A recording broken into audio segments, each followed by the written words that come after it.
Battlefield 1 in 2021. Should you play it? Is the game still alive? Is it worth visiting if you've never played it, or is it worth dusting it off and clapping it back in your Xbox or PlayStation? My opinion? Absolutely yes. I've been playing Battlefield for years. I remember playing Battlefield 2142 on my parents' home desktop when I was younger. I remember playing Battlefield Bad Company 2 and being amazed at the destruction of buildings that was incorporated in that game. I remember playing Battlefield 3, and I also remember playing Battlefield 4. Battlefield 1 takes great parts of those games and takes those elements to the next level. In my opinion, Battlefield 1 is one of the best shooters ever made. For some people, having that claim about a game that was released in 2016 may be absurd.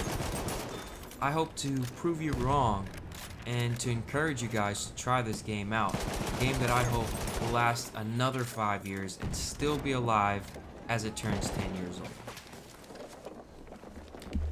So first off, if you do go onto the server browser or are looking for servers, you will find a game or two, whether it be Rush, Conquest, Team Deathmatch, any of the other game modes. And that's one great thing about the game, is that there are the larger scale battles for those who want that big battle experience, but there's also the small Team Deathmatch for those who are more acclimated to the Call of Duty setup, where it's just 12 on 12 opposed to 32 on 32 games that you can find in Conquest.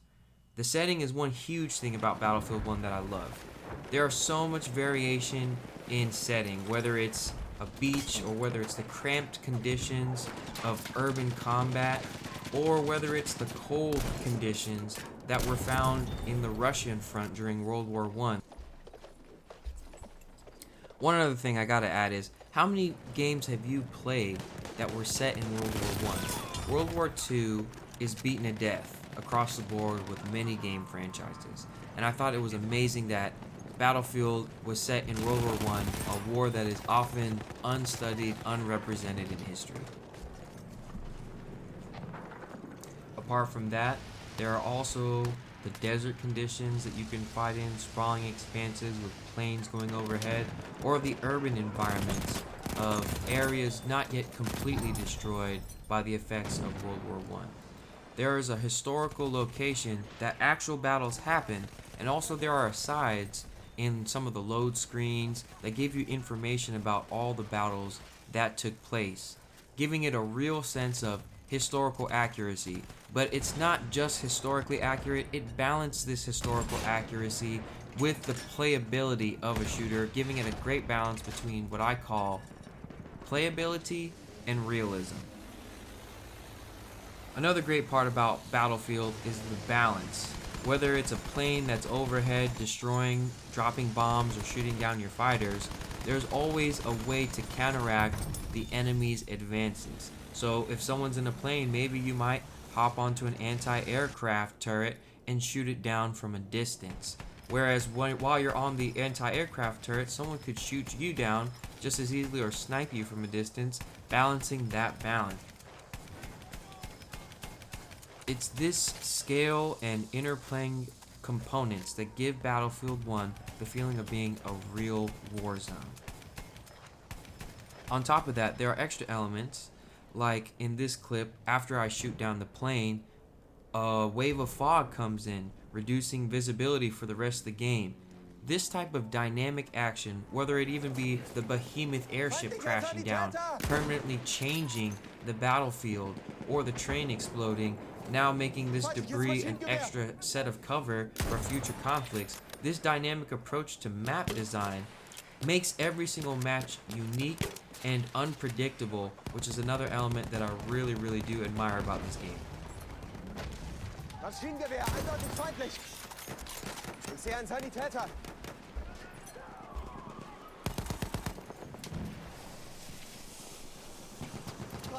While I know that there is some debate whether the game is extremely realistic because there's a lot of people running around with fully automatic Hell Regals, and how common was that in World War One? While it may not be as common as it was in the historical events, I think that that kind of introduction or more use of automatic weapons allowed this game to still seem like a modern shooting game, a modern FPS game. So again, there is a little liberty that is taken here or there, but that's for the sake of playability. I get revived in this clip here, and I think that the class system works really well in differentiating roles. I'm not sure why Battlefield 5 introduced the ability for anybody to heal a person and just a reduced cooldown time for someone to be healed if they're a medic. I thought the original system was much better. Though I do know people were spamming the syringe revive. Maybe if there was a limited amount of time someone could be revived, or maybe if only the medic was still the only one able to heal you, but now there was the animation to prevent them from just spamming revives, that would be great. But whether you're laying down suppressive fire with the support and giving ammo, or you're up front with the assault class, sniping the back with the scout class, or maybe even playing a different class associated with repairing vehicles, there's a lot of dynamic play styles that are able to be expressed with this game, and the best part is not one class trumps the other.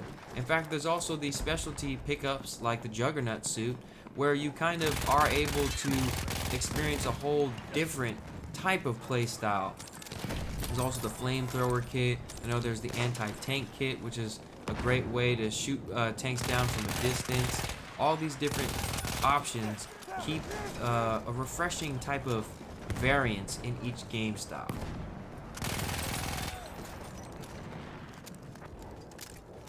The last thing that I got to talk about this game is the sound design. Apart from having a beautiful soundtrack, and I'm telling you guys need to listen to the Battlefield 1 soundtrack from back to front. Amazing ambient music.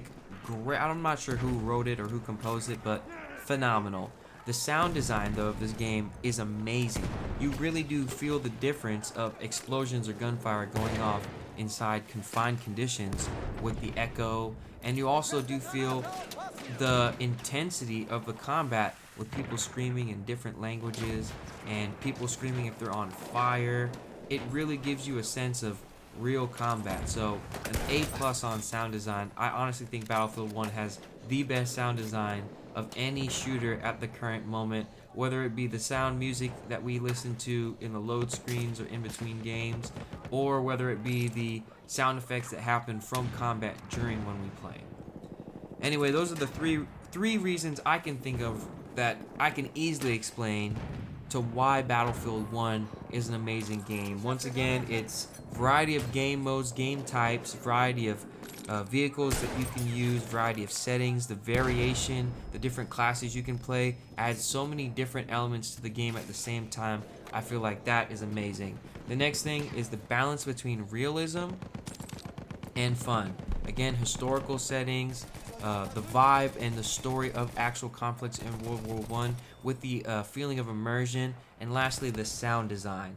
Music, the sound of the combat is amazing, and I personally think that anyone who hasn't should pick up this game, and also I feel as though modern shooters should really look at what Battlefield 1 did right and try their best to emulate it in their games.